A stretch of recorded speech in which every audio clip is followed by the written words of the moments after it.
All right. The National Highways Authority of India has put in place some new guidelines. Well, I mean, some say it may be tougher for companies to bid. Maybe it becomes tougher to earn money. But let's get the specifics of what this is and what this means. S. Vasudevan is with KPMG. He joins us from Delhi. Mr. Vasudevan, thanks very much for joining us.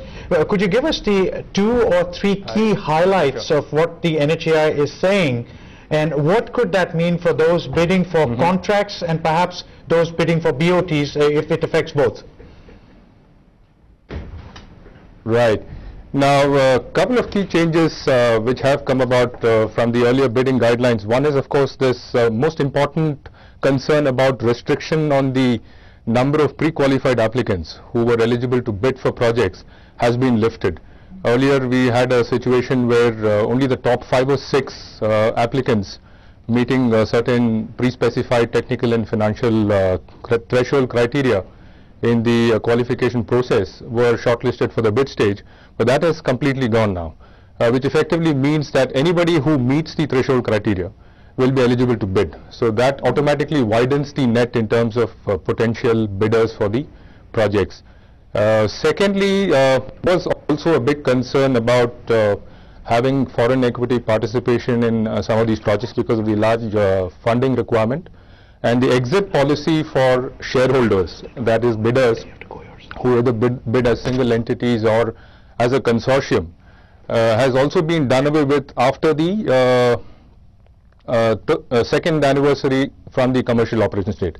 What it actually means is that earlier, while bidders were required to maintain a minimum equity shareholding in the concessionaire SPV, which basically was 51% up to completion of construction, then 33% for a period of 3 years after construction, and 26% thereafter till the end of the concession period, has now been relaxed, wherein the principal promoters can actually exit from the SPV after 2 years from the commercial operations date. This obviously helps in recycling capital better, and which allows the same set of bidders to bid for more number of projects, given that there is a huge target of more than 25 to 26,000 kilometers of roads which need to be either 4-lane, 6-lane or widened to other configuration over the next 2 to 3 years. Right. Mr. Vasudevan, let me just get one quick question. I just wanted to, what do you think this will finally result in? What you're saying then is for many foreign companies or foreign investors or a private equity fund, the biggest risk is, do you have the project? Will it go through? What you're saying is this could technically open the floodgates if you were a REIT or you were an infrastructure fund somewhere where you've got the project already in hand, execution has started, the promoter wants to bid for another 3 projects, so you bring in a private equity fund. So this could be exceedingly positive for some of those BOT companies. Would you say that's how you would interpret this? Yes, the intent exactly has been the same as far as the government is concerned. The fact that most people had to lock in their equity for the entire concession period was not very exciting for foreign investors particularly. Now that there is this exit option available under the new concession agreement provisions, I would definitely think that it would obviously excite more people to participate in road projects, because they can tie up with a large Indian player, for example, and bring in about 26% equity in the SPV, which is the minimum required as per the bidding conditions. And 2 years hence, they can, I mean, you obviously will have the opportunity to allow PE investors to buy out their stakes after construction, because as you would appreciate in most infrastructure projects, some of the biggest risks are associated in the construction phase. So once the project is up and running, and road projects are fairly standardized products today in the market, and people understand them very well.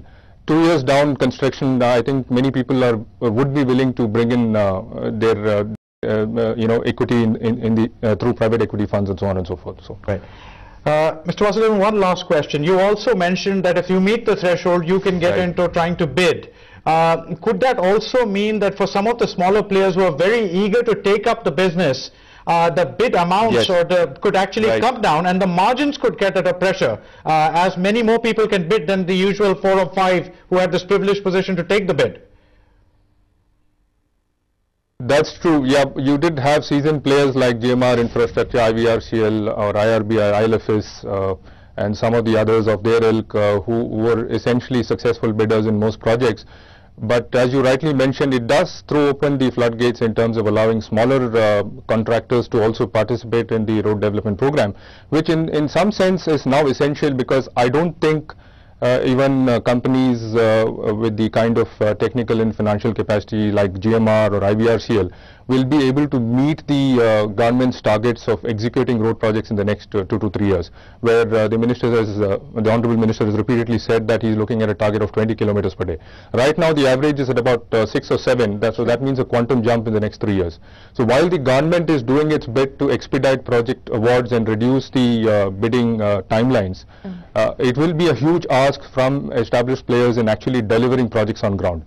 So in that sense, while there will be pressure on margins, you would also have a situation where a GMR or a GVK may not be able to bid for all projects that are put out for bid in the next couple of years. So in that sense, it also helps some of the newer players to participate in the process and ease the margin pressures that you were talking about.